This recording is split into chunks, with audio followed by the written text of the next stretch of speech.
مرحبا بك في عالم التقادم أو فيتوستي. مرحبا سيدي، اشرح لي ما الذي حدث. سيدي، لم أفهم.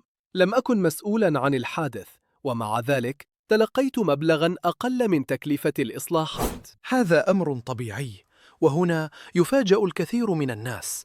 حتى وإن لم تكن مسؤولا عن الحادث، فإن قاعدة التقادم هي 5% عن كل سنة، باستثناء السنة الأولى حيث لا يتم تطبيقها. لكن سيارتي عمرها 3 سنوات فقط، فهي ليست سيارة قديمة على أي حال. في التأمين 3 سنوات تعتبر بالفعل استهلاكاً، ونسبة التقادم التي يجب أن تطبق عليك هي 10%، إذ تعتبر شركة التأمين أن سيارتك فقدت جزءاً من قيمتها مع مرور الوقت.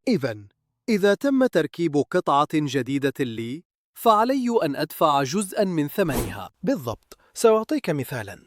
في حالة وقوع حادث، إذا قمت باستبدال الباراشوك الذي عمره 3 سنوات بآخر جديد ثمنه 5000 درهم، فإن شركة التأمين ستمنحك فقط 4500 درهم.